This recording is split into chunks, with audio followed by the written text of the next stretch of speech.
Welcome to Melbourne, and welcome to the Australian sun. We're still getting used to some track revisions here, but the core hasn't changed.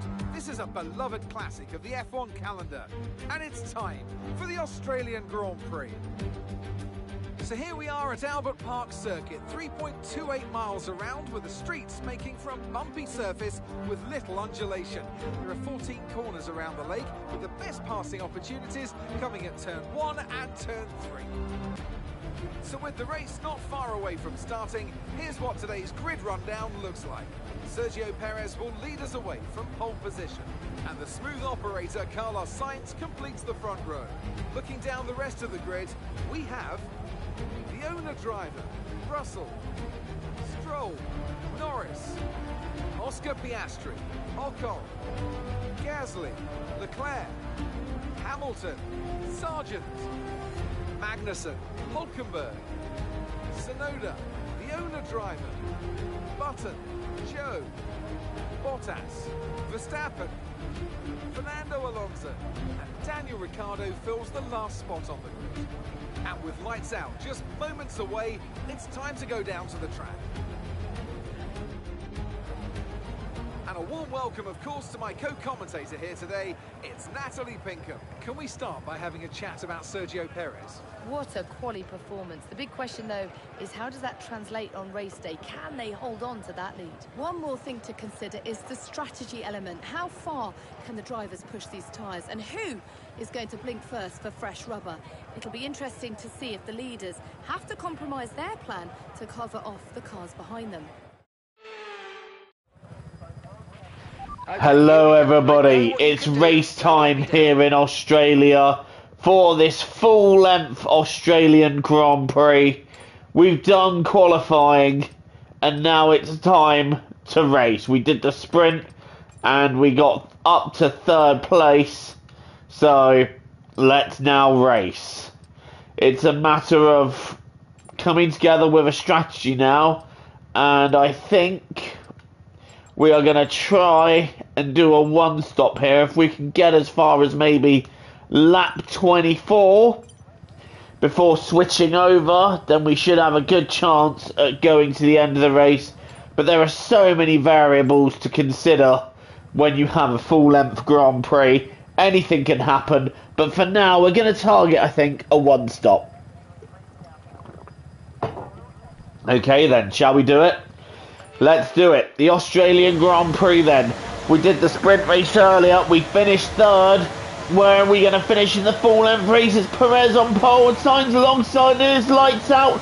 And away we go. Perez gets away okay. He's covering off Sainz where? Right behind the front two. Someone's had a look up the inside. But we've straight away shut that down. Perez leading. Sainz second. Where in third. And I'm having a little potential look at Carlos Sainz. Oh my god, these cars are so heavy with fuel. I've only done 50% distances on this game before. I am not used to the 100% fuel feel of the car. I don't like it. It's so heavy. Alright then, the Australian Grand Prix well underway. Perez, Sainz, myself are your top three. Stroll's now got ahead of Russell, so he's moved up to fourth. And George Russell himself completing the top five. It is the long straight. What can Sainz do about Perez at the moment? Not an awful lot. And we're just sitting back. It's a long race. You don't want to go all attack early, lose your front wing and ruin your entire race. There's a whole Grand Prix ahead, and Carlos Sainz has decided he wants the race lead. And Carlos Sainz then takes the lead of the Australian Grand Prix. Just like he did in the actual race literally last week. Carlos Sainz takes the lead.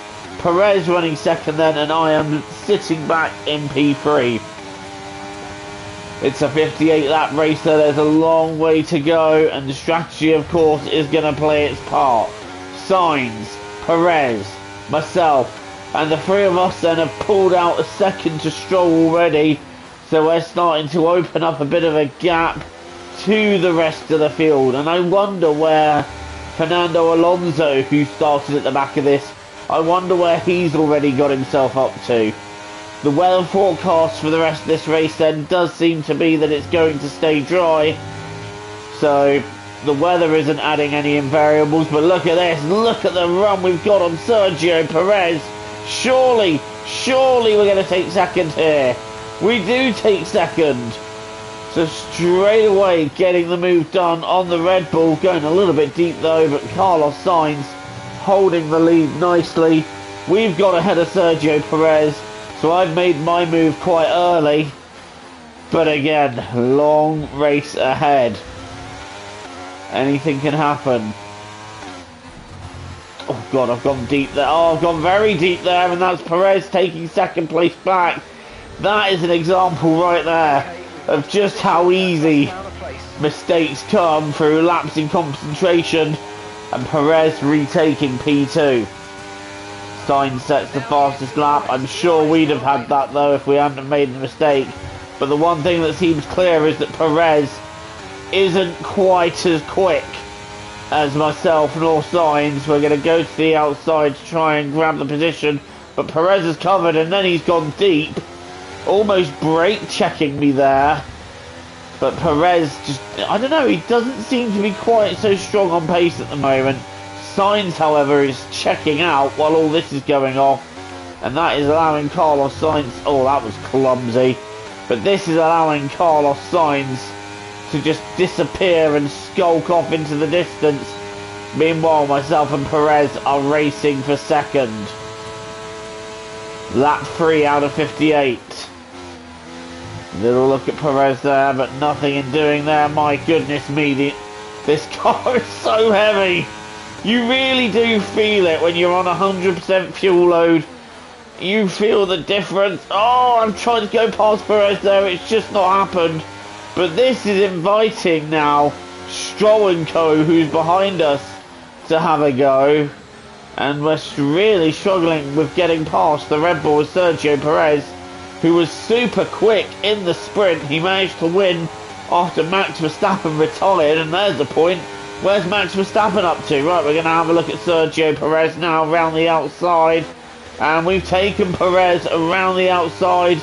And now Perez is going to be at the mercy of Stroll in the Aston Martin. Lance having a super weekend so far, got to be said, but at the moment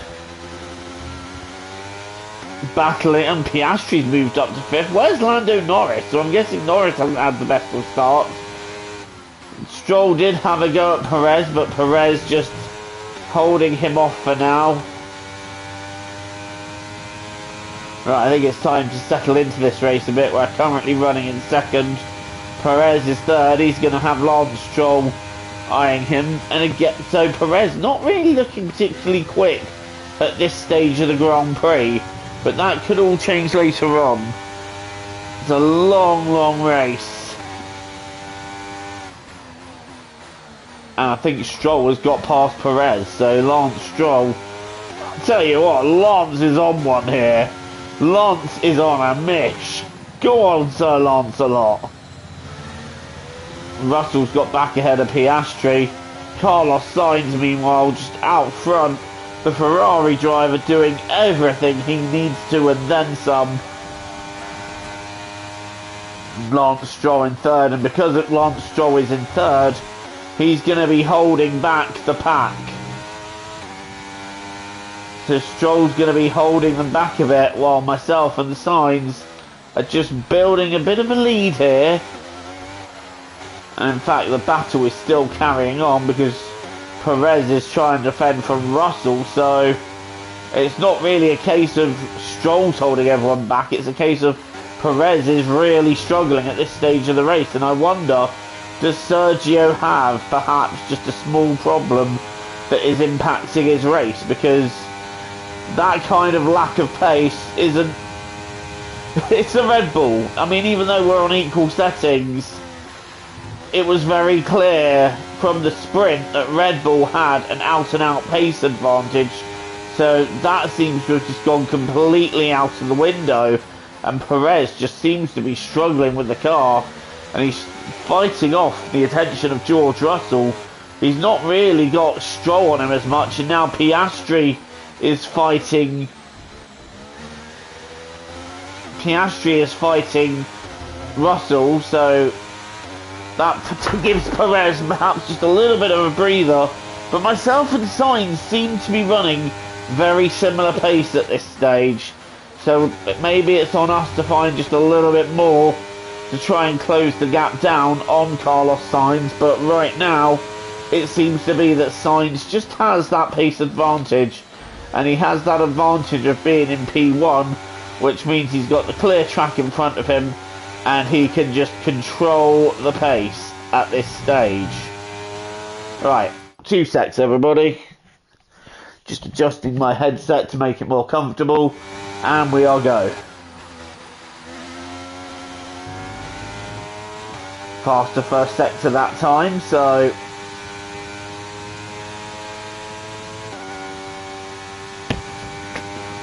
we are up on Carlos a little bit there. The gap is still 2 seconds. And Perez is now coming back at Stroll. So whatever issues Perez has had for the first couple of laps, it seems that he's sorting that out and he's trying to get himself back on the pace. And he's got back past Lance Stroll. That's a shame for Stroll because he was really having a strong race. And in fact, he's not letting Perez go easy. And in fact, Stroll has held the position. Go on, Lance. But all that, of course, like I said, is allowing myself and Sainz to just disappear up the road. And that time, we gained a couple attempts on Carlos, so... it's not all plain sailing for Carlos Sainz up front. But the one advantage we have is the medium tyres, because those soft tyres are going to be done pretty quickly. As Oscar Piastri now gets ahead of Sergio Perez. What's going on back there? It just seems to be chaos in the battle behind us. Meanwhile, it's all calm out here.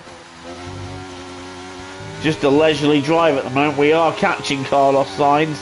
And I just wonder, is that the soft tyre just starting to lose a little bit of its life? And the medium tyre is starting to be the better tyre? Or is Carlos merely just toying with us at this stage, allowing us to get closer, and then he'll just turn it up, set a fast lap and be like, forget about it? Or do we just genuinely have a pace advantage at this stage? Many a question at this stage in the Grand Prix. But only on lap 7. Meanwhile, Stroll, Perez and co are now over 3.5 seconds behind, so you've got to argue that it's a 2-horse race out here at the moment. And myself and Sainz are just stretching the gap. And the gap is still around 2 seconds, so Sainz, he's doing what he needs to. He's no more, no less. My plan is just keep doing what I'm doing for now. When you start on the medium tyre over the soft tyre, you're not thinking about right now, you're thinking of the long game.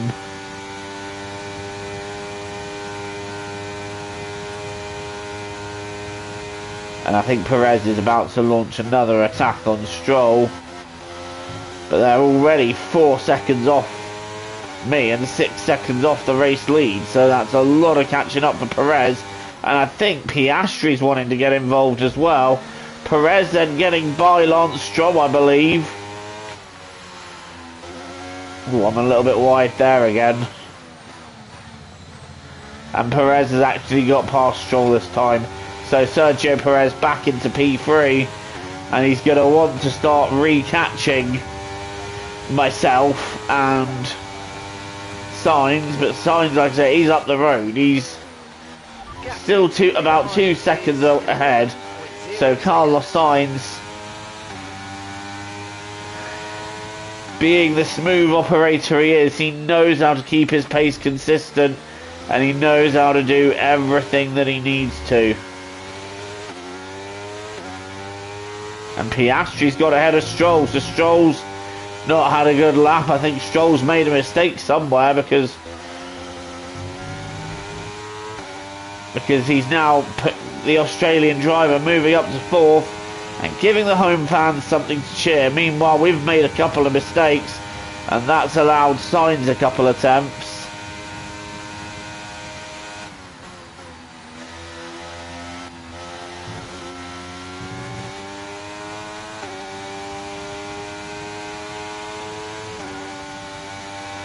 Right, so what can we do about Carlos? Do we just follow him? Or do I try something different with the strategy? Do I do Ferrari and go to plan B?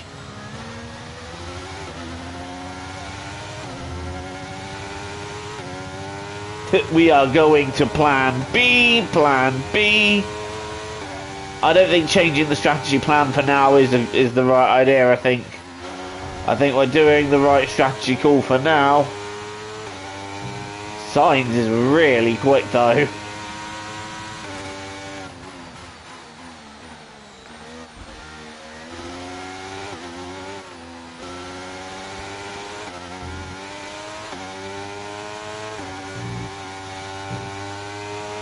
So I wonder if now is a good time to discuss things that I want to see when F1 24 comes out, because obviously this is going to be the last series of races I do on F1 23. So with that in mind, I want to discuss one or two things I would like to see in F1 24. The first idea I have, obviously, is the implementation of team orders, especially for career mode. Now, I hear they're rebuilding career mode from the ground up anyway, so what differences that's going to make remains to be seen.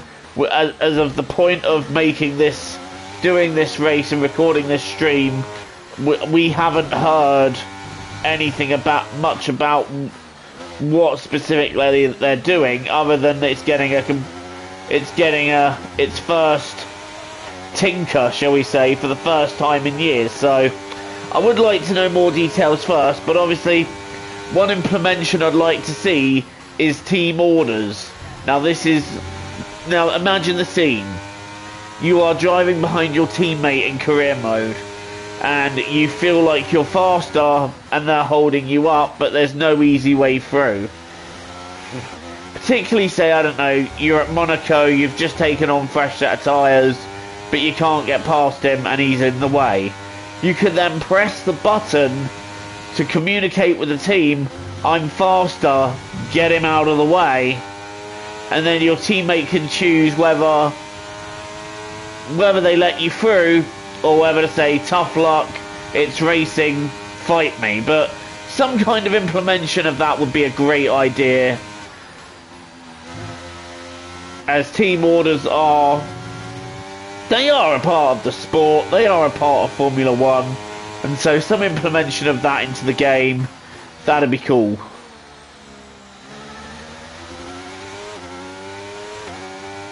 Another thing I'd like to see is the addition of reserve drivers. Now, we've seen it quite a few times recently with reserves stepping in for races.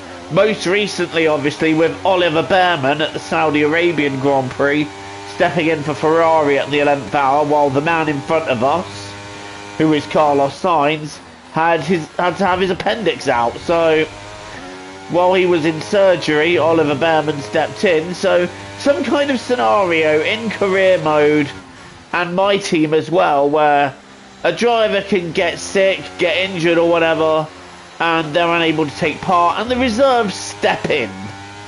And obviously when it comes to my team, the option to add a reserve needs to be ingrained into that. So when obviously you're one of the drivers in my team, and you pick a teammate, I also think they should implement it so that you pick a reserve driver and stand in if your teammate can't race, or if, I don't know, there's a roll of the dice and the game decides you can't race, and then you have to pick your reserve driver, and then you get to watch them race, watch their progress, which brings me obviously which will bring me in a minute to another thing I'd like to see. But yeah, I think the implementation of reserve drivers, considering it is something that it does happen. We do have drivers standing in when another driver falls ill. Like, for example, again, when Lewis Hamilton had COVID, George Russell obviously moved up to Mercedes, and Williams took on Jack Aitken for a race. So, yeah, don't make it as like a common thing that can happen every season, but just like a once or twice in a full career mode, roll of the dice where it happens. Like maybe, I don't know, once every 2 or 3 seasons. Whether it be they stand in for one race or a few. And if obviously in the case it is the POV driver, i.e. us, we get to watch the reserve driver race, or we race as that reserve driver. But this now brings me to something else I'd like to see. I'd like to see the ability to watch the race after you retire. Like, picture the scene here, if you will. You're in a career mode race and you are a content creator like me. You've got, I don't know, 40, maybe 50% of the race to go, and then, oh, the engine's gone out, or you've had to retire, you've crashed out, whatever. It's the end of the race. As a content creator, suddenly, well, that's it, the video's over, and you haven't been able to put out a full video. Well, it's good news, because with this implementation, if you crash out or if you retire with an engine issue or what have you, you can then watch the rest of the race unfold. So if you're live streaming your career mode, the stream isn't over, the video isn't over, and you can carry on watching the race unfold without you in it. You become a spectator to that race. That's something I really would love to see the F1 games implement.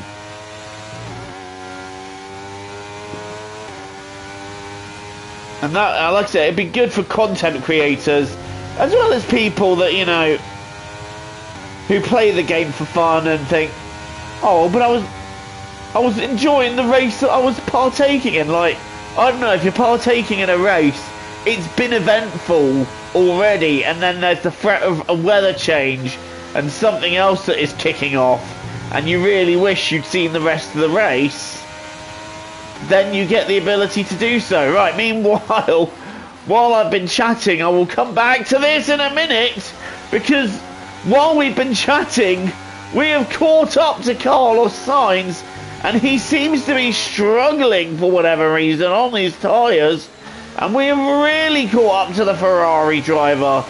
So we're right on the back of Carlos Sainz here, and we are looking set to take the lead of the Australian Grand Prix. Over the last couple of laps, like I said, we've been chatting so much that we've caught him. Piastri into the pits. Oscar Piastri from P4 then. Early pit stop for him, but we are now right on the back of Carlos Sainz.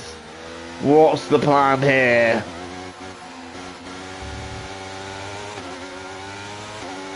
I think the plan is we go to take the lead of the race. Right, here we go. We're going to line him up. Carlos will be feeling the pressure now. What are we going to do? What do we do? Right, it's going to be around the outside here. We're going to do the move that Sainz himself did on Verstappen, and we've got it. We take the lead of the Australian Grand Prix on lap 15 out of 58, and that was a good move.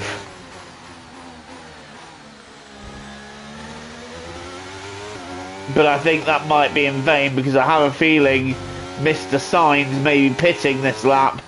But oh, we got wide and got shit on our tyres. In fact, Sainz is pitting, so the Ferrari driver's tyres are all but done. Now this is where we've got to make our strategy count, because obviously we're going a bit longer into the race, having started on medium tyres. Are there any other medium starters in this race? Or are we the only ones? This does leave me a little bit worried as to whether we've made a complete mistake. Sainz has come out in second place, and I'm just wondering, can Jenson Button potentially give him a wee bit of bother? But Sainz will have to pit again. That much is obvious. We won't when we come out. So as long as we can keep some kind of gap on Carlos, we should be fine. But then again, it's a case of we're going to have to run the hard tyres after that. It's going to be interesting how this unfolds, that's for sure. This now becomes the strategy battle.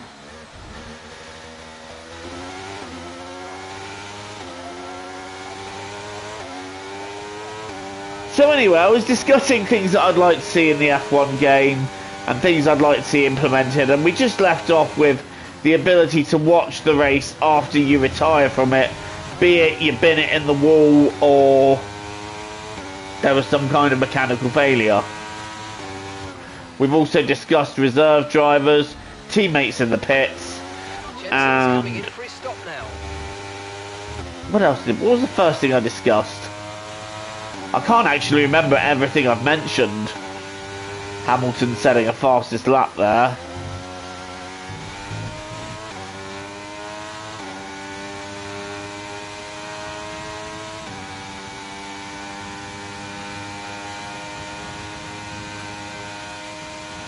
Sainz is rapid on them new tyres. I wonder if we've done a wrong thing here.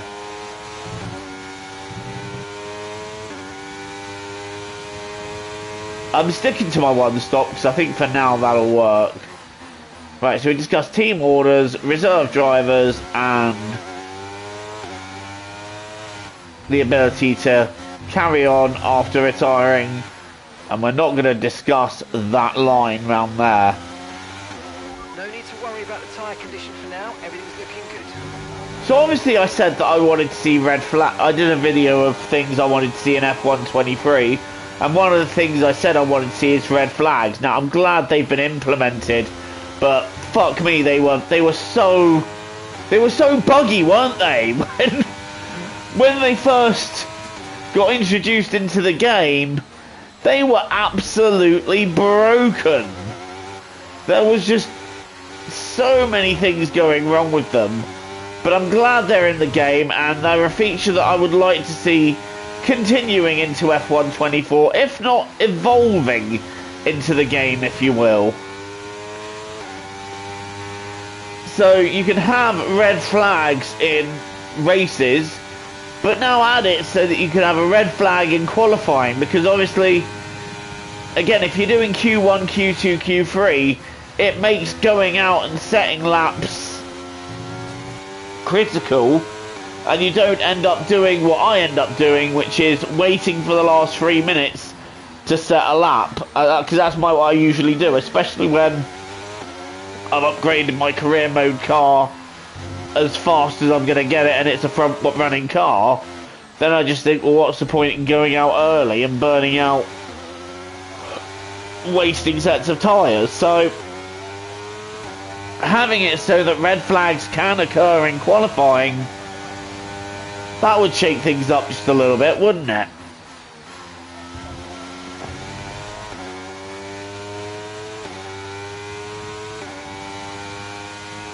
Right, so we're on lap 19. We're about a third of the way through the race now. We're leading it at the moment, but obviously we still have to pit. Sainz is catching us at a vast rate of knots, and I think quite a few cars are going to undercut us. But when oh, that was a heart in mouth moment there. But I think quite a few cars are going to undercut us, but we are going to stick with the plan.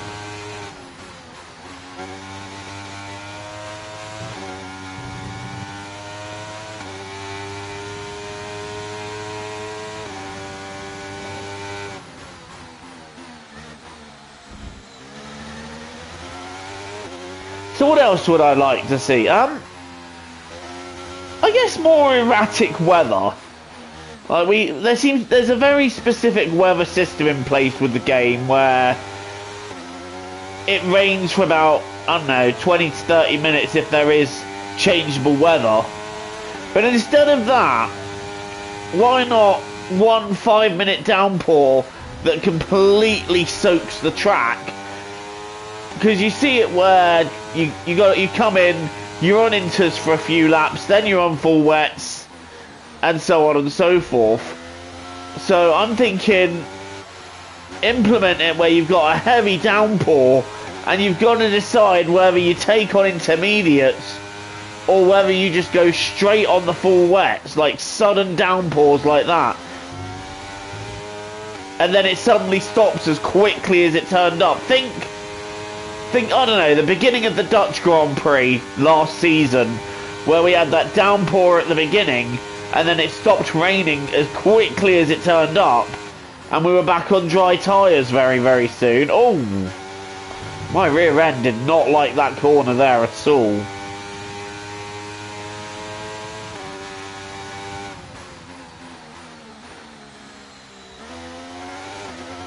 We're still a few laps away from our window yet.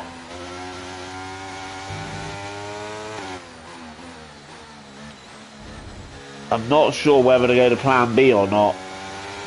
I don't think I have a second set of mediums. No, I don't. Okay. So yeah, more flexible weather, you know. That's something I'd like to see. Obviously that's quite hard to code in, but just something I'd personally like to see. Obviously the long downpours that we get in the games, they can stay, obviously, like some races can be like that, but I'm just thinking, once every so often, just a sudden downpour comes in, it rains for a couple of minutes, you're on wets for a few laps, and then it's gone as quickly as it turns up.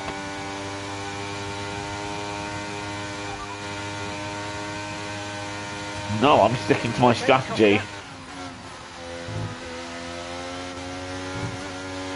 Right, tyres aren't even particularly bad.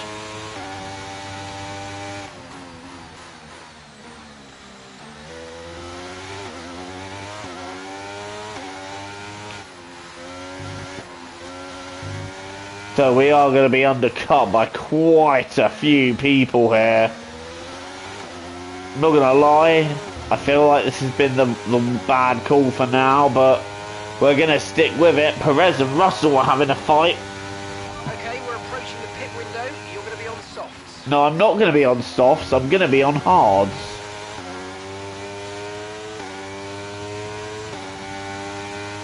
Now I think we'll be quite quick once we come out though, because we're gonna have fresh tyres.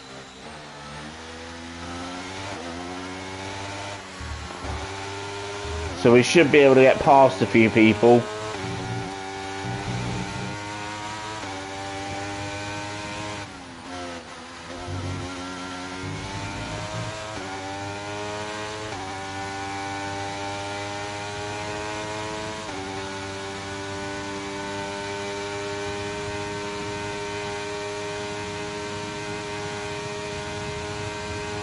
Another thing I'd like to see added into F124, and I've been saying, I said this about F123, I want to see F3 added.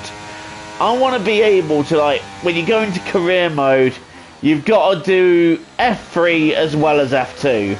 Because then, you know, you get to fully step up the ladder into Formula 1. You go into F3, you do a season of F3, if you do well, you progress into F2, and then vice into F1. And that's something I'd really love to see implemented, because it'll give you the real feeling of moving your way up and progressing through the ladder, the road to F1.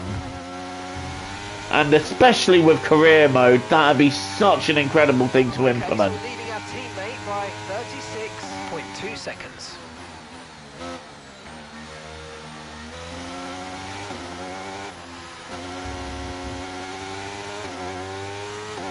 Also, more customizable calendars. Now, this is something I said about F123 that I want to see added. Obviously, with licensing and everything, there's a limit to what you can do. So, I always say, have Season 1, you have to have the calendar of the 2024 season exactly as it is. But then, I don't know, with additional tracks from season 2 onwards, add some additional tracks, add the ability to customize the season a bit more, as well as the order of the races, and, you know, allow the player to just go nuts a bit with the season. So I don't know, you could start off with, for example, normally you have Bahrain to start with, so from season 2, for example, I don't know, have it start at Miami or something like that. Have it start at Abu Dhabi if you want. Have it start at Vegas. And then have the season fully customizable. Also, the ability to choose from season 2 onwards, because obviously season 1 do the calendar as it is, including sprints and all. From season 2, the ability to decide for yourself what races you have as sprint races and how many sprints in a season you have. So for example, you could choose to have 6, 10 sprints a season depending on how long your season is, or if you're someone that actively dislikes the sprints, which there are a lot of fans that do actively dislike it, if you're one of those, you can from season 2 of your career modes remove them entirely. And again, licensing and whatnot, but additional tracks, people. Come on, let's have, like, I don't know, for example, Hockenheim back. Let's have Malaysia back. Let's have Istanbul back. Add Mugello. We had races there. Add Nürburgring. These are just examples. Go nuts. And then implement them into career mode from season 2, so that not only can players customize their seasons, customize the order of the races, they can throw in some new tracks that we don't usually go to. And obviously, realistically, that's something that happens in F1 too. Different tracks get added in different seasons, so it adds that as a realistic touch as well. Okay, let's go now. Come on. That was a fantastic stop, faster than we were expecting. Pit strategy complete. Oh, these tyres are cold. Right, so we've emerged on track in P6. This has not worked out for us at all, but now we're on fresh rubber, so now it's a case of just easing these tyres in and trying to get them to the end. And obviously a red flag would change everything, but let's see how we go for now. But yeah, let's add some old tracks back. Like I said, Hockenheim. We've had China, Portimao, and now France's additional tracks. Let's add Nürburgring. Let's add Hockenheim. Istanbul. Nürburgring. Mugello again. We went there, so it'd be cool to see that track on the calendar. And some of those corners that you could take at speed, on TV they looked incredible, so imagine doing that. I don't know, if you want a deep cut for a track to add, there's always places like Valencia. That was a fun one. League races around there would always end in chaos. And then obviously, like I said, be able to have the season whatever order you want. But anyway, they're the things that I want to see in F1 24. Half of them, some of them are more feasible and more likely than others. Just one guy's opinion. Hopefully EA actually start listening to what people want. Right, where are we? We're in P6. We've really lost out with our strategy, but we're now super quick on these tyres. Pausing because I've got a couple of itches that I need to take care of. Sorry about that. Right, back in the race. We're just approaching half distance here, and there is a battle going on ahead. I'm not sure who's battling, but we are catching it. So the pace right now we're running is okay, but we need to find a way to keep some form of consistent pace up if we're gonna win this race. Don't go wide there. Also, Stroll appears to have dropped out of the top 10 entirely. That's a shame for him. He looks really strong in the sprint, but it's just not translated in the Grand Prix.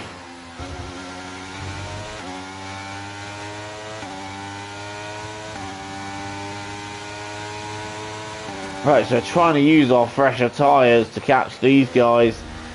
I think it's Russell, Perez and Hamilton. Piastri is in second at the moment. Oscar's flying in this race, it's got to be said. He started what I think was P7, so Oscar is well and truly flying. And we're now right on the back of Lewis Hamilton. And Perez is just dropping down further here. He's already in P4. Hamilton looks like he's about to take that from him. And I'm going to demote him further. Although right now I'm more looking at attacking Lewis Hamilton. But he's attacking Sergio Perez. There's no way through there. But this is holding me up. These are delays I don't need. And Perez is going to lose a place to Hamilton. I'm going to try and go around the outside of Perez. That was a brave one, but we've got through round the outside of the Red Bull driver. And Perez, well, this is something you don't see. No Red Bulls in the top 5. When was the last time we saw that? Answers on a postcard to anybody who's viewing at this stage. When was the last time we saw 2 Red Bulls outside of the top 5? Oh no! That was a bit brave there on Lewis Hamilton. That was a gap that was always going to close, but I've got to get past. Because every lap I'm behind him, I'm being held up, and it's critical for my strategy that I find my way through. Here we go. See, Lewis won't have the DRS. I'll have the DRS. We're going to try and go around the outside here. And the move is done. Right, next up we've got to do this on George Russell now.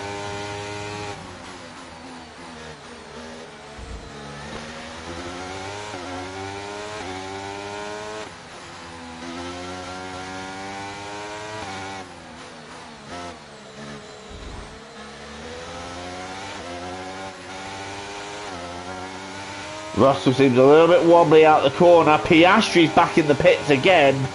He's pitting very early.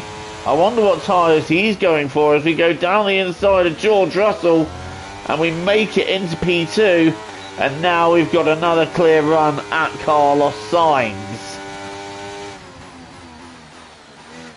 So the fresh tyres have helped us move up. And I think Sergio Perez has also decided to pit in. His tyre's not working for him either. We are now halfway through this 58 lap Australian Grand Prix.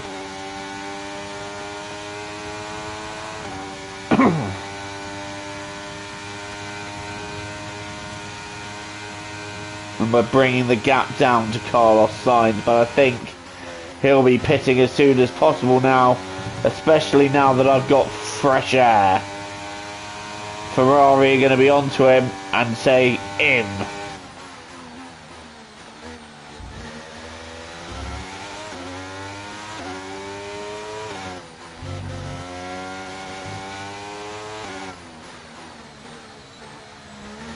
And Sainz into the pits.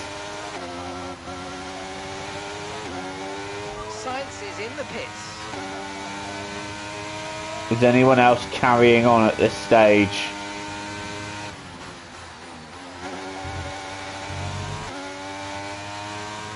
Right, so some of them are going on to mediums, which is interesting, but I think the rest of them are sticking with softs, and Perez has moved up the order.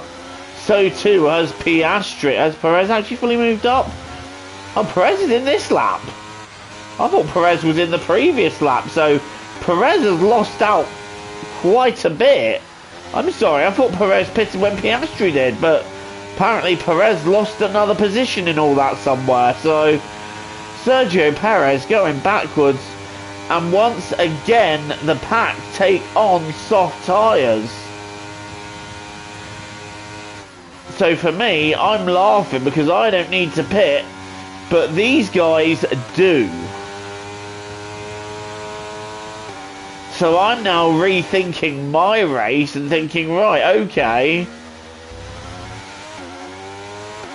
they're going to come at me, but they've still got another pit stop to make. But when obviously they make that pit stop, they're going to be super quick, whereas I'm going to be on tyres that are pretty much geriatric at that stage. So that's something to think about.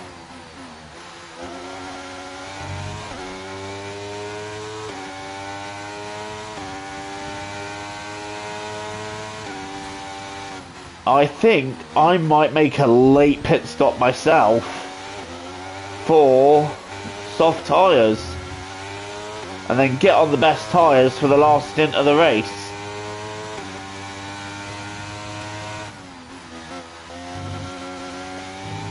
Piastri sets the fastest lap. Oscar's had a flyer here today.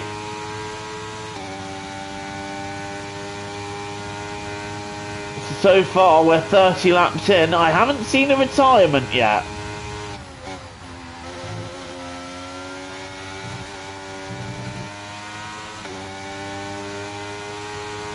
So far relatively drama free, it's got to be said.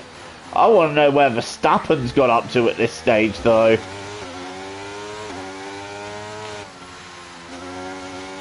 I want to know how far Maxi Boy has made it up.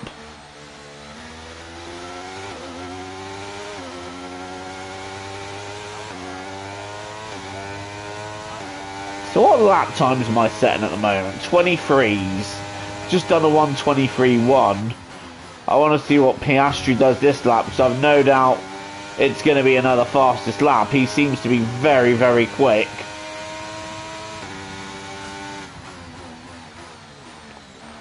Okay, no fastest lap for Piastri this time. It's Russell this time, 22.6. So the ultimate pace at the moment is half a second a lap quicker than what I'm going on hard. So right now it's looking very good for me. Fernando Alonso does a 22.5, which is 6 tenths quicker, but Alonso I haven't seen. I don't know where in the race order he is. He could be anywhere, just realistically speaking.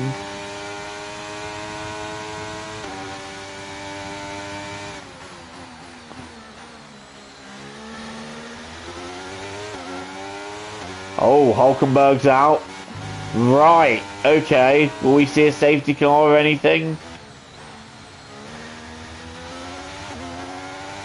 No sign of a safety car just yet. So race control happy to let this one continue. The 23.2 we've done here. We're going to see Hulkenberg just pulled over to the right there. Okay, clear.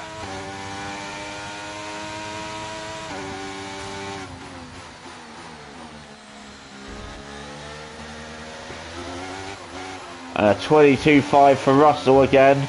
So it's George Russell who's the man on the move at this stage.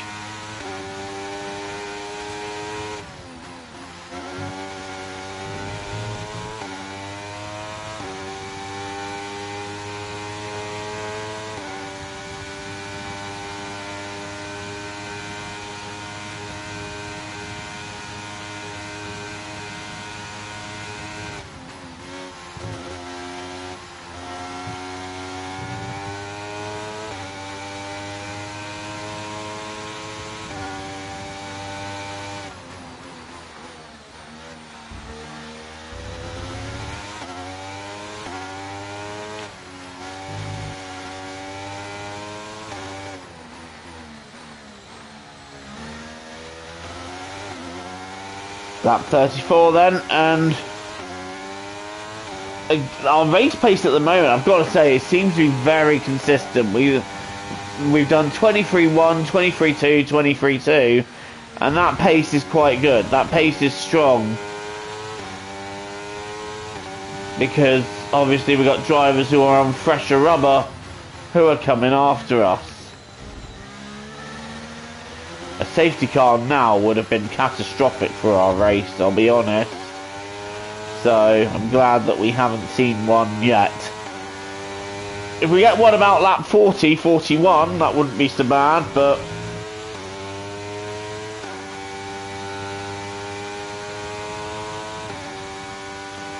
anything between now and then would just be catastrophic for us.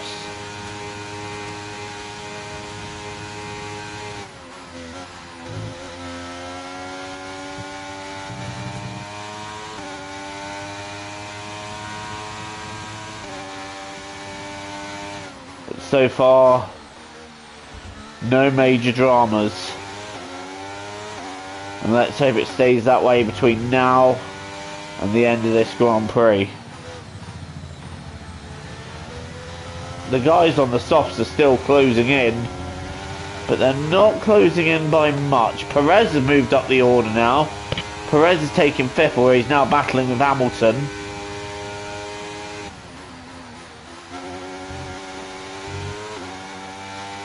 Perez has moved up, so the medium tyres are working for him. But I'm doubtful that they'll go to the end of the race from once he put them on. I could be wrong, however, he could do it. I mean, he's Sergio Perez, he's like the tyre whisperer.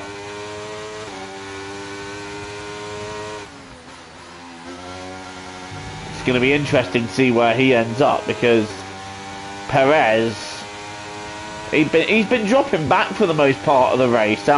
He dropped out of the top 5 for a while, and now he's back in it, so I just wonder if Perez is just slowly sneaking his way back into this Grand Prix. It's not over yet.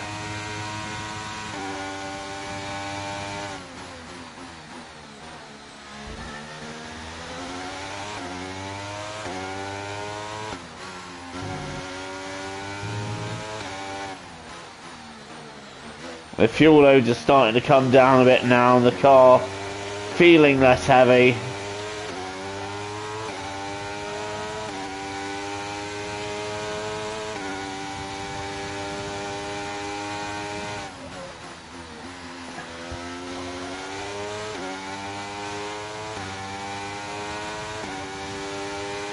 And the gap is now under 10 seconds.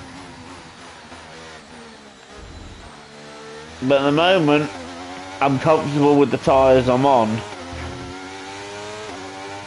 However, when they stop again, I've got something to think about. And it's a case of, do I try and stick it out with these tyres and potentially be vulnerable in the last few laps? Or do I pit in, take a fresh set of tyres, protect my lead?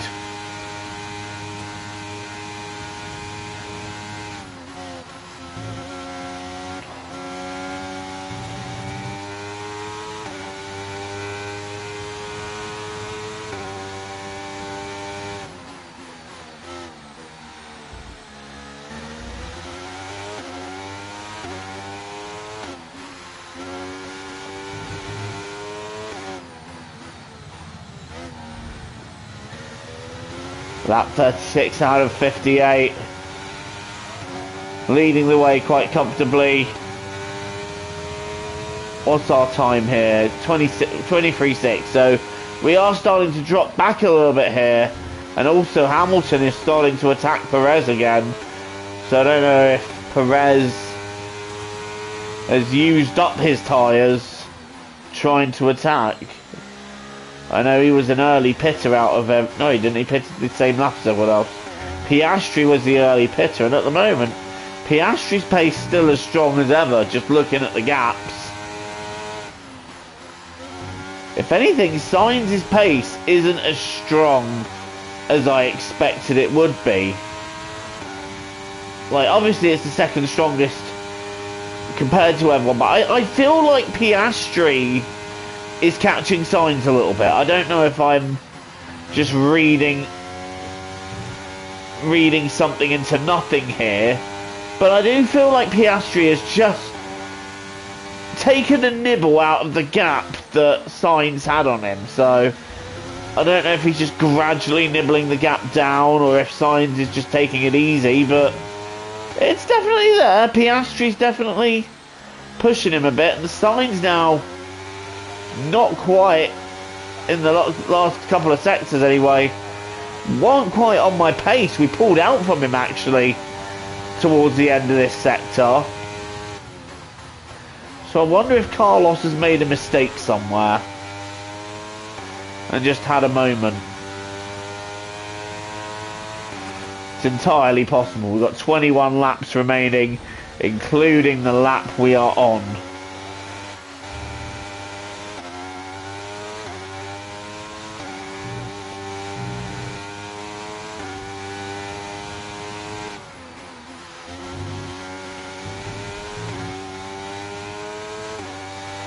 Tell you what race will be interesting. Qatar, the tyre killer. That's going to be interesting when we get to that one.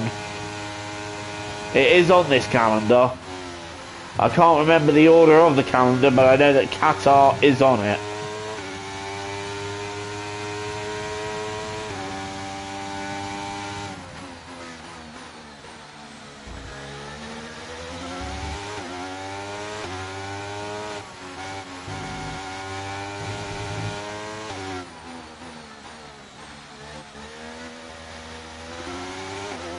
Again in that second sector, again towards the middle and last sector, we seem to be quicker than Carlos. So those soft tyres, I think, have definitely, they've started to lose their shelf life a bit. Gap to your teammate behind is 37.1 seconds.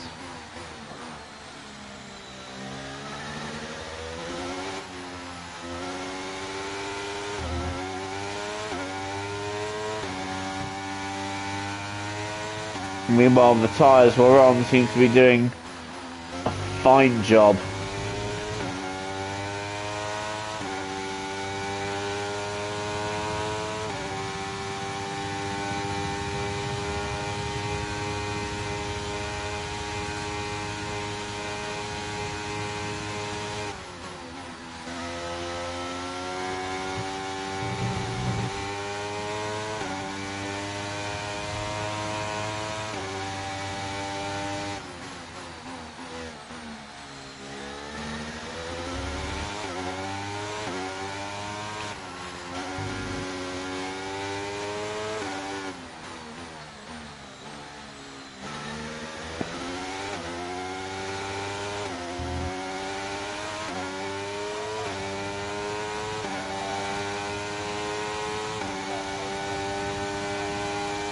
Lap 40 then.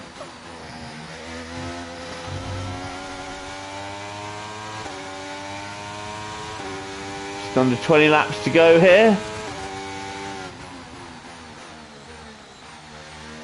I'll tell you what, I'm going to do something that's going to make this race interesting. Oh, not that! Not that! I didn't intend to do that. That's definitely made things interesting though. Oh my days. I thought the car was gone then. I thought that was it. Race over. That was terrifying.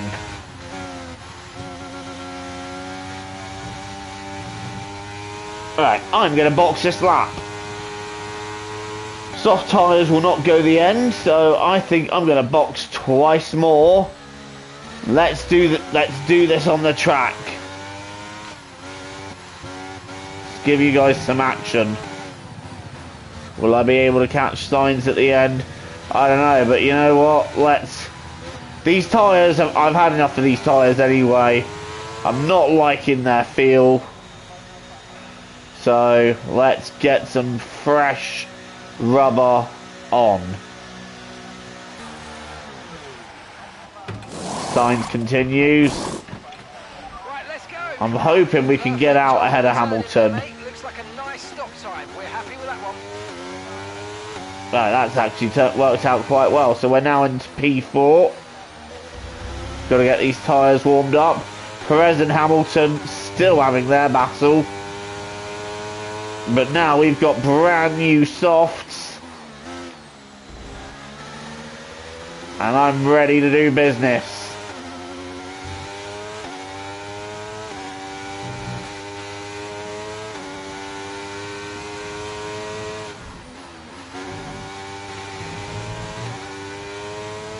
Let's attack. So first up we got George Russell, who he's talking about drivers catching. Russell has caught Piastri. A few laps ago I could have sworn there were about 4 or 5 seconds gap between them, but now it's less, it's just about 2 seconds. Piastri has lost some time to Russell somewhere, and I think it's Piastri's tyres going off. We especially need to watch our gap to Perez actually, because he may not necessarily be stopping again.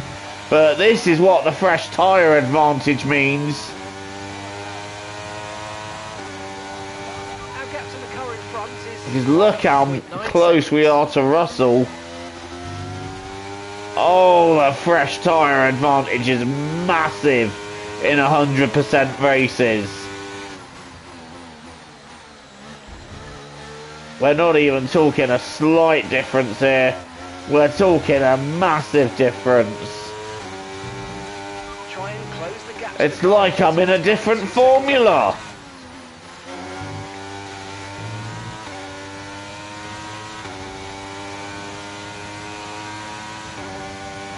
And the gap behind us is 8.8 seconds.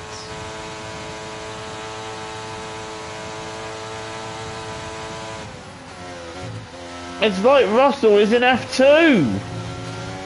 Blimey, the speed we caught him, although now he's coming back at me. He's got the inside for space. And we've just held it out around the outside because the grip we have is far superior. I have no doubt that these guys are going to start pitting soon. But look at the grip we got. We're dancing.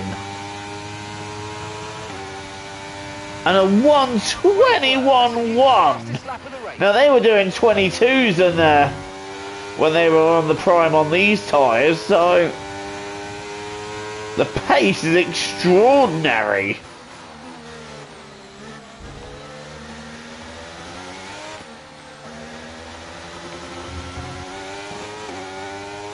I actually got to be careful here. I'll go into the back of someone, I lose the front wing. That would be dramatic, but just look, it's just traction alone.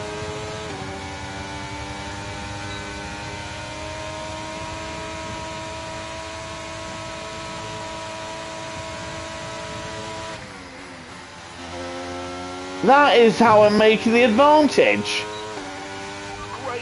This is ridiculous!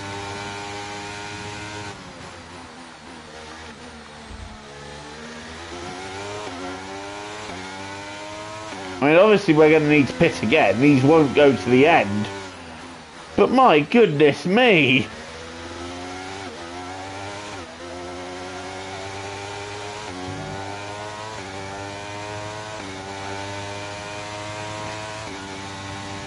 Managing your tyres, manage your tyres.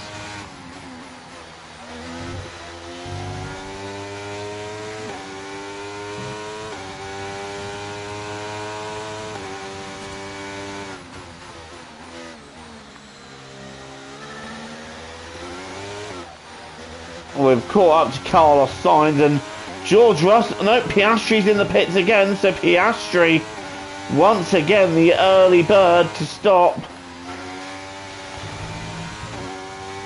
Look at the grip we have though in relation to Sainz.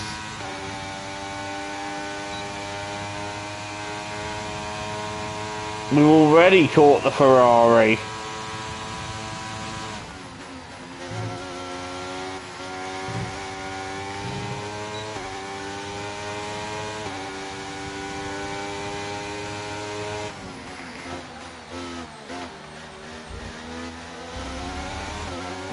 Sainz is really under pressure here.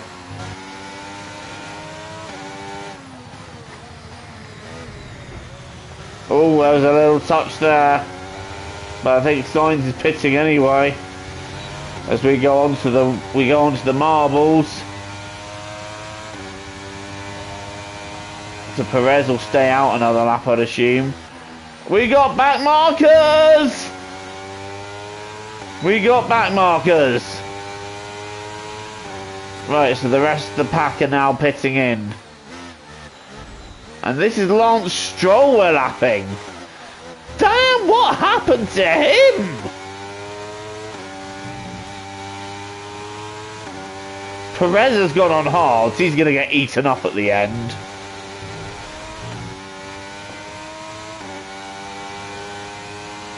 The fact that Stroll is near it, well, he's in last. What happened to him? Genuinely curious here. What happened to Lance? The car behind's just boxed for mediums. Car behind on the medium tyre now.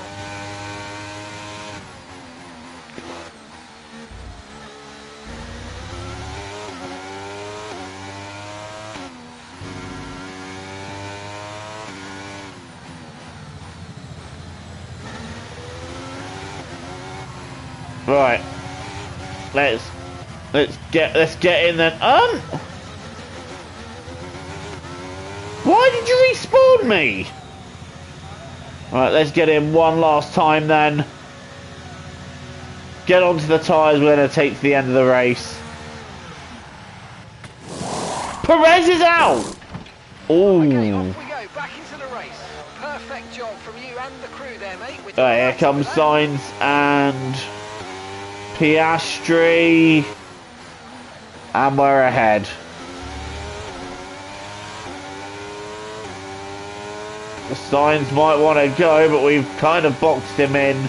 But yes, okay, so we've done 3 pit stops like the rest of the pack, and now Sainz has got the attention of Oscar Piastri, who's up to 2nd place.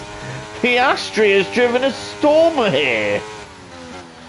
I'll have to look back at some of his race highlights, but we've retaken the lead. And unfortunately for Sergio Perez, he is out.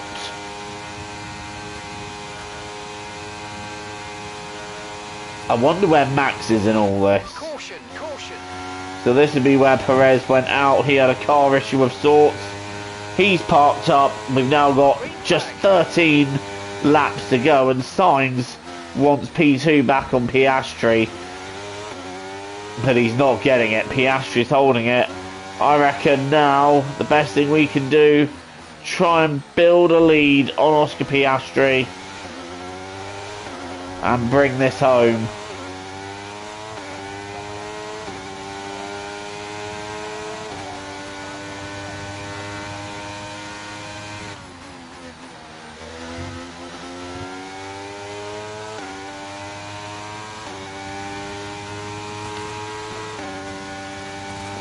So our strategy, although random, has worked out for us and kept us in P1. I don't know if holding on to the hard tyres would have done that, but it's academic now, and it's one of those things that I guess we'll never know.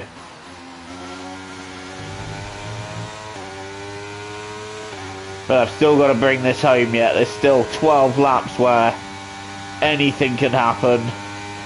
And it's one thing that Murray Walker used to say, anything can happen in Formula 1, and it usually does. Oh, bugger me, that line was not something I wanted to happen. But the great man himself said it.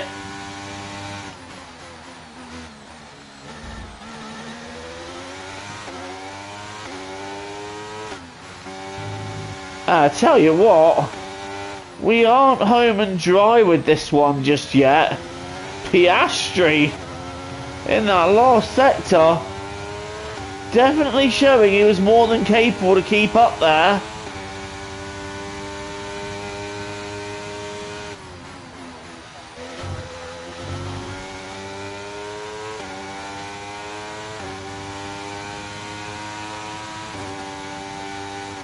So it's not all done and dusted yet.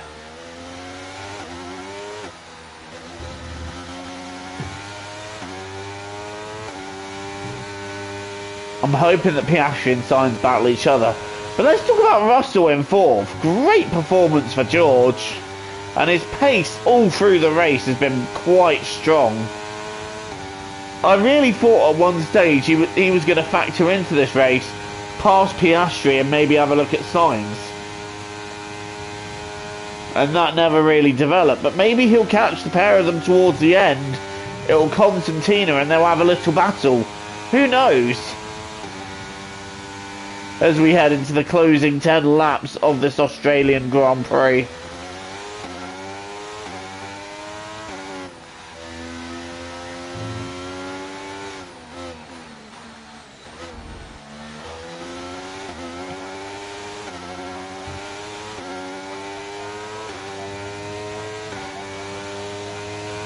And this time we have built out the gap now. It's 2.5 seconds. That just sends a message to the rest of the pack. Forget about it.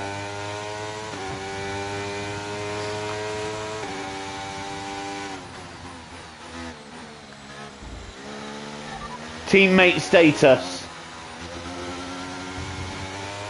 Teammate status. Thanks for ignoring me there.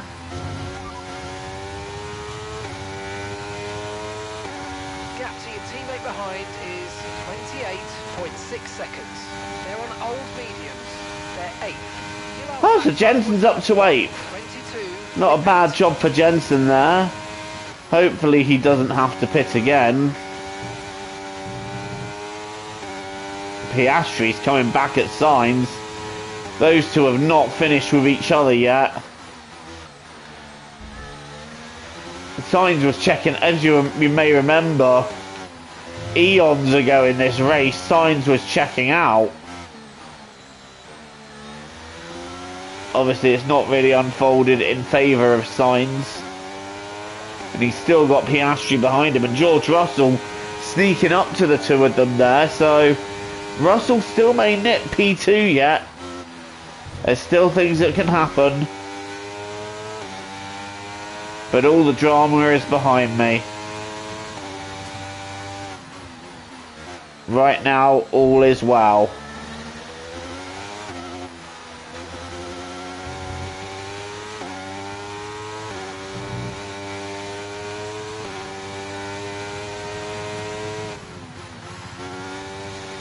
I think I saw on the map we're coming back up to lap Stroll. I would really love to see what happened to him because his pace looked so strong at a point. Especially in the sprint race. But as this race developed, it's very obvious he went backwards. And he had some kind of drama. Apologies for the pause. Just had a quick thing to tend to.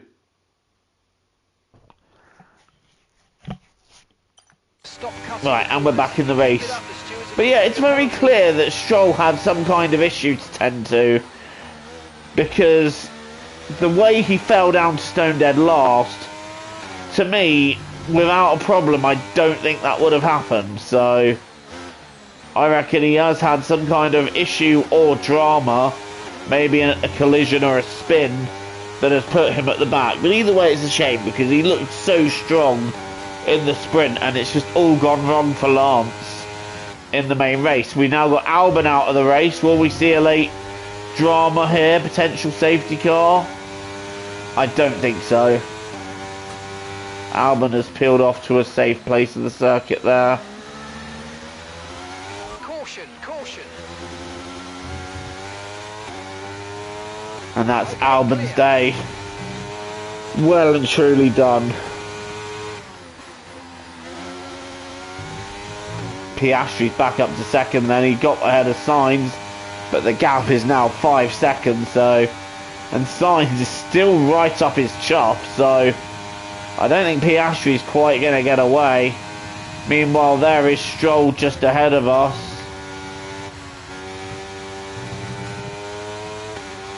Gonna spare a thought for him a bit there.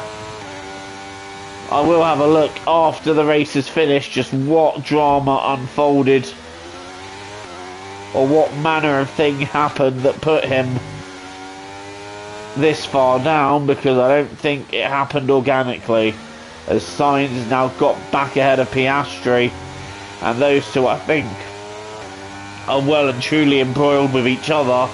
So right now they are not my concern. I just need Lance to get out the way. Hopefully he'll do it on this straight.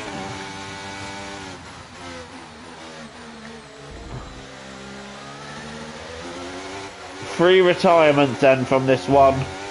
I can't remember who they all are. Yes, I can.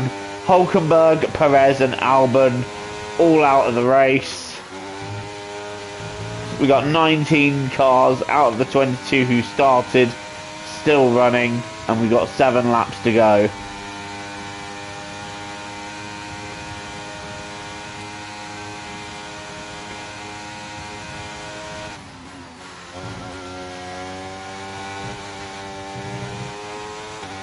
Now the question is, will we see a late red flag?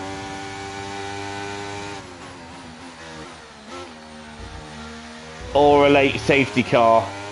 I don't think so. I think the race is settling down to its natural end now. And Piastri and Sainz are still going at it for second. And Piastri has now got it.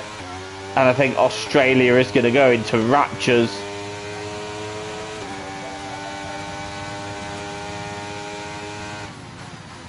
Just 6 laps to the end then. Okay, so we're leading our teammate by 33.1 seconds. I hope Jensen's still in the points. Be great for him to bring some points back. I'll do it with my next on the pit straight.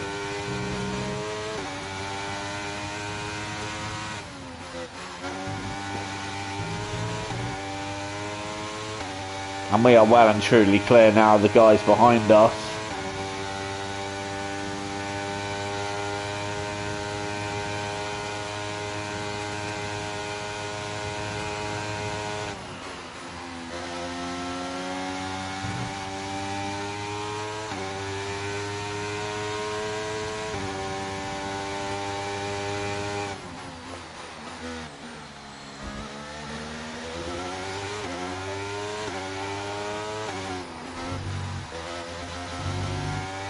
And Sainz and Piastri still going for it. They're going to bring George Russell right into play here. There's 5 laps of fuel remaining. But as promised. Gap to your teammate behind is 34.3 seconds. They're on old mediums. They're 8th. Time last lap. Right, so Jensen is holding 8th. 23.3. And we're going about a second a lap quicker than him, so. But Jensen holding good pace. And holding on to 8th. Solid points.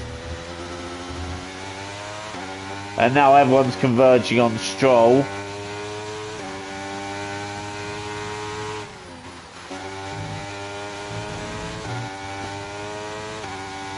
I've got another car to lap. I think it's an AlphaTauri. I'm going to hazard a guess that it's Daniel Ricciardo.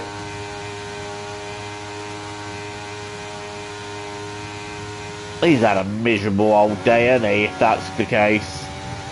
He retired from the sprint early on. And the main event just hasn't gone his way.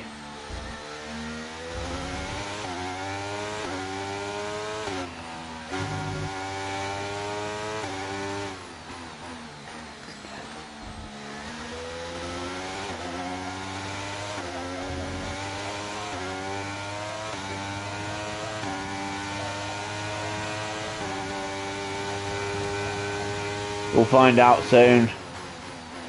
4 laps to go. Who is the AlphaTauri?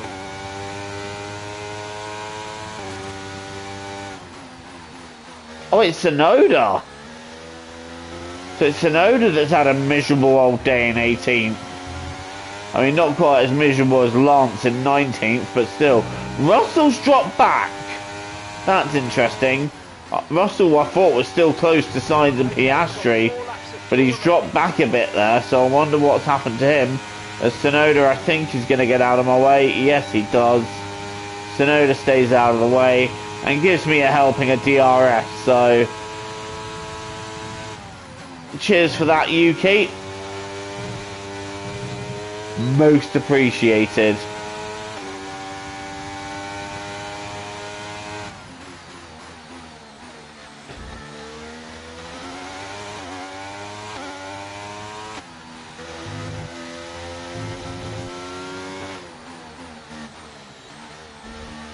Piastri's taken second again.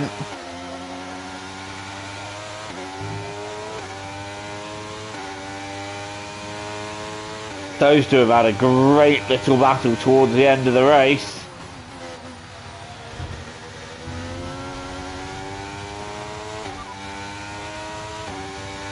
Okay, so we're leading our teammate by 37.9 seconds. They're on old mediums. They're in 9th place. Okay, so Jensen's lost the place. Please hold on to a point, gents. God's sake.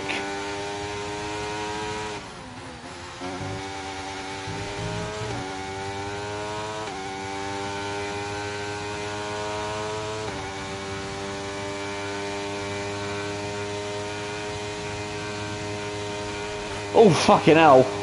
Pay attention, Joe. I haven't really had to push in the last few laps, but my goodness me, hitting the grass there. Don't want to do that. We've had control of this race for some time now. Don't really want to throw it away right at the end. There's another car to be lapped there. I'm not sure who that is. Sainz and Piastri still battling. Russell probably rubbing his hands together but trying to figure a way to get into this. But he's just not quite there yet. But however, another lap of their battling and he just might be. There was another car on the map there. Not quite sure who that is. Is that Alonso?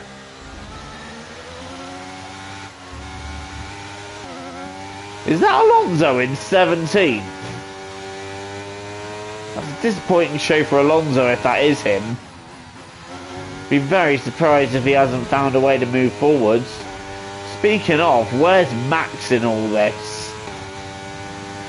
Because you'd think in over 50 laps, we would have seen Max by now. Okay, we've only got 1 lap of fuel remaining. But we just haven't. What's our fuel situation like? Plenty in the tank. I think that is an Aston Martin, you know. If it is, they're not going very quick. Oh, neither are we as we go wide there. Onto the marbles. And that's a little wake-up call as Sainz takes second. I'm trying to figure out who the slow car is.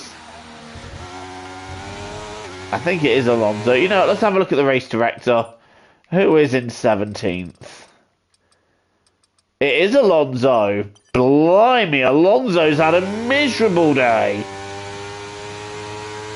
It's a super miserable day for Aston Martin. 17th and 19th. They will want to forget this entire meeting.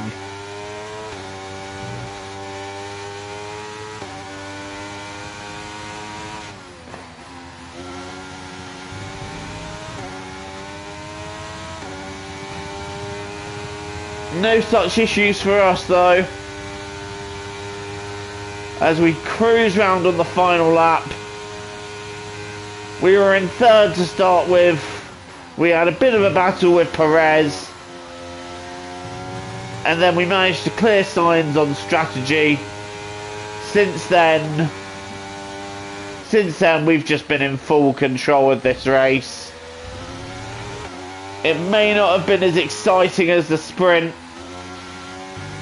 But it's been a fascinating Grand Prix nonetheless. And as we round the final corner, we take the first win of the season and kick off in the right way. Let's go. Oh, superb driving. That is the race win, my friends. Well done.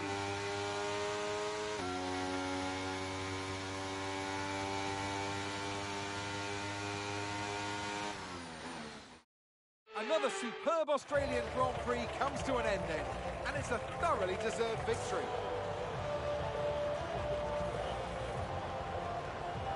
So, Natalie, what do you think helped them deliver this result? Well, they managed their tyres to absolute perfection. A tyre whisperer, in fact. And that is what set them apart.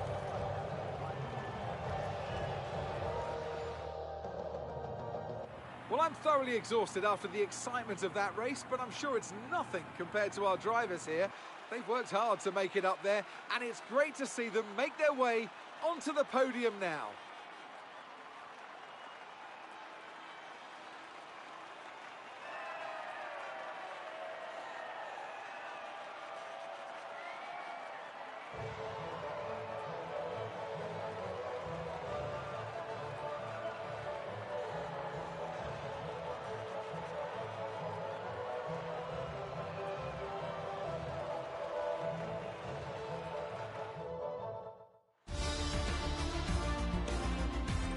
So then, Natalie Pinkham. So there you have it. Let's have a look at the race results. It is myself taking the win of the Grand Prix. Oscar Piastri grabbing second. Piastri doing a stunning job in the McLaren. He was super quick all the way through that race and eventually managed to finish ahead of Carlos Sainz. That is impressive going. Sainz then getting third, having led for a stretch at the beginning, and it looked like he was just going to stretch away, but eventually we were able to catch him and obviously get through. George Russell finishing fourth. He started fourth and finished fourth, but it wasn't exactly plain sailing for George, but he did a good race nonetheless. I really thought he was going to get in on the battle between Piastri and Sainz, and maybe if the race was a couple of laps longer, he really would have got in amongst it. Lewis Hamilton then started 11th and ended up 5th, so a decent recovery for him. Lando Norris started 6th, finished 6th. Max Verstappen then, so in the end Verstappen coming from 20th to end up 7th, decent recovery for Max. Gasly took 8th. Jenson Button, our teammate, managed to grab 2 points for 9th. And it's Charles Leclerc who started 10th and had a pretty miserable day, finishing 10th. So Leclerc, not the opening he would have wanted. Which means to say after the first race, the standings, I'm leading the championship with Sainz in 2nd. Piastri is sitting 3rd. And then it's Russell, Norris, Hamilton, Perez and Verstappen 7th and 8th, with Gasly, Stroll, Button, Leclerc and Ocon rounding out the points. So 13 point scorers overall.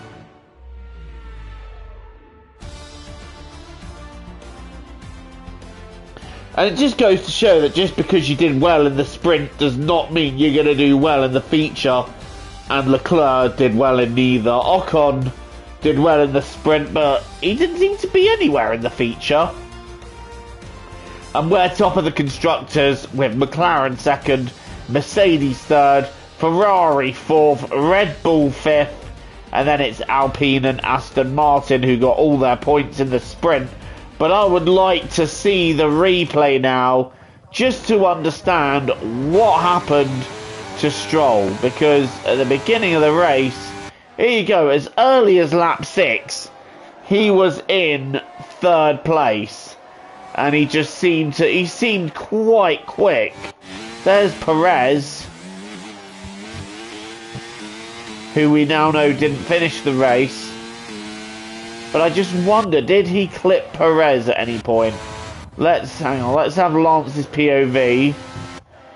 Again, he looked so strong early on, so I want to try and understand what, if anything, happened to him. Oh, he took a scrape there. Right, okay. So he's taken a scrape there, but I want to know, has he damaged his wing? Has anything come off? I don't see any parts coming off, nor does it appear to be missing any parts. Okay, so let's go forward a lap. Okay, so this is where Perez got past him, so let's go back here. Was there a touch?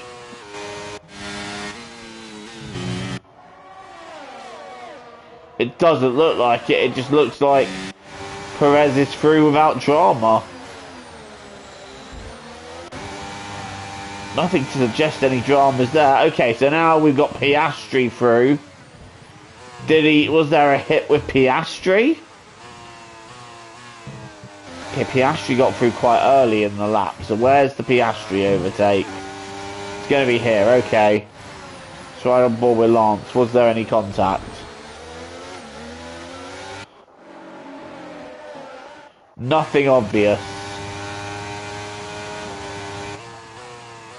So is it a case of the Aston just didn't have the pace?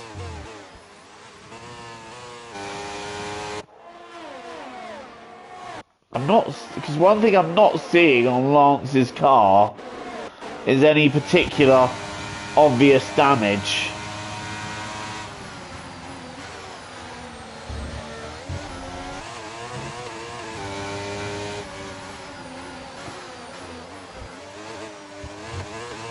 Right, okay.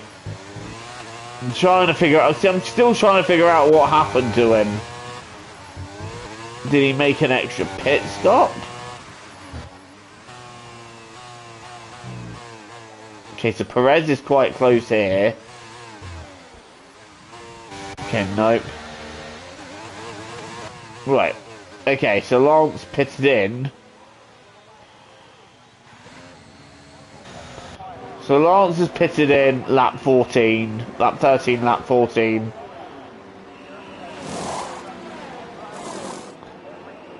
And he's been held up in the pits. Oh, that's catastrophic. Lance was really held up in the pits.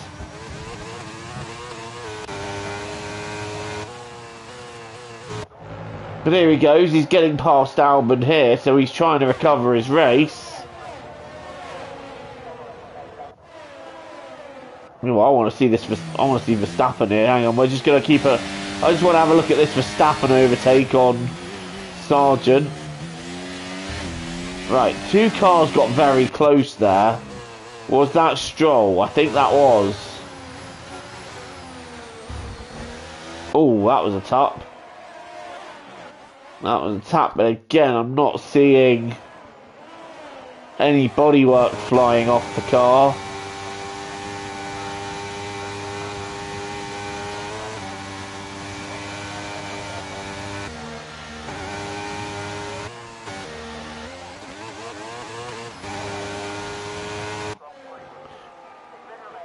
Right, so it just looks like Lance just gradually fell backwards during the race.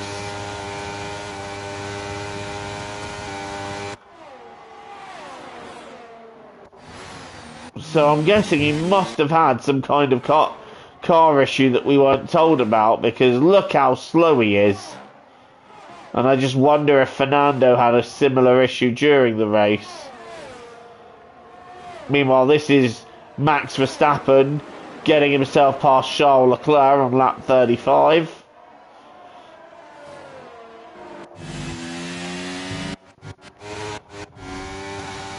Okay, so let's forward to later on then. That's me coming out of the pits. In fact, we're going to go back to lap 15. I want to see my move on signs.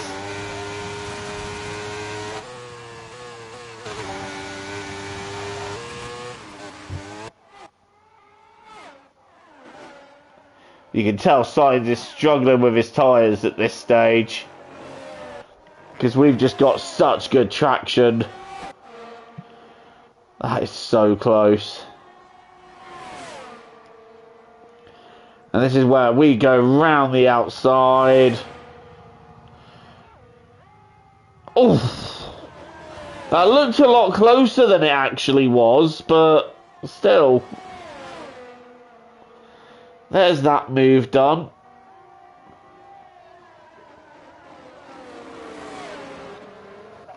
But let's have a look at this. I want to look at the Sainz and Piastri battle. Piastri has just been flying all race. Oh, here we go. This is him having a look at Sainz now. Trying to go down the inside. So Sainz covered it there.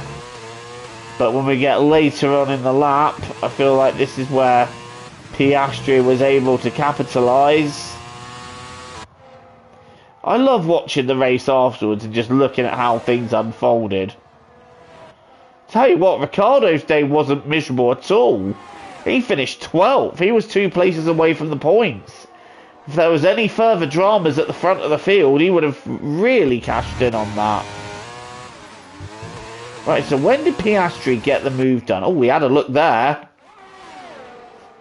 Blimey, Oscar, that's a gap that's only going to close in on you. He was very quick to react to that.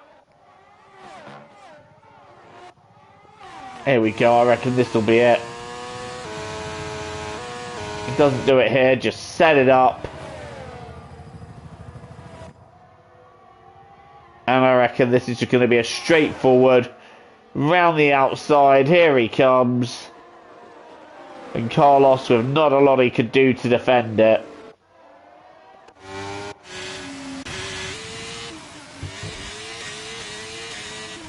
But Sainz stays with it. He just does not give up.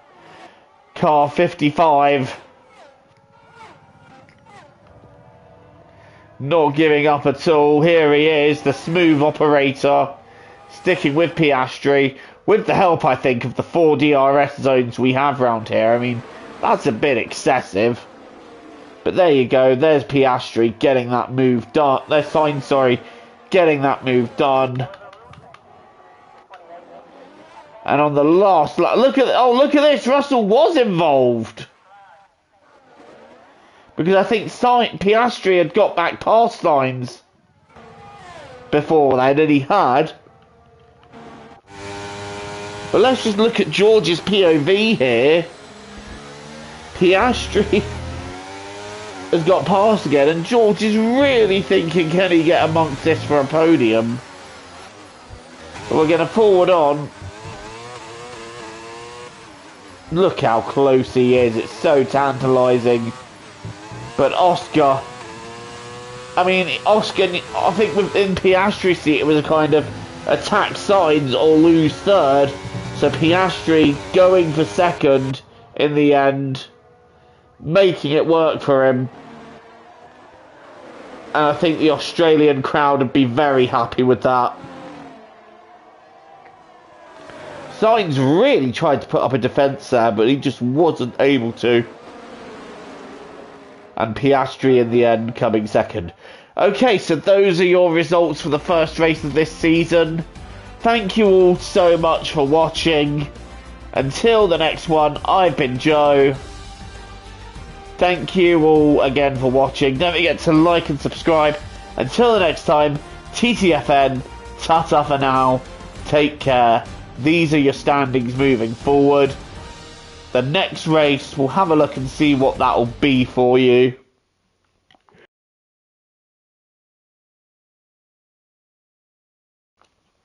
The next one will be the Austrian Grand Prix. Take care, guys.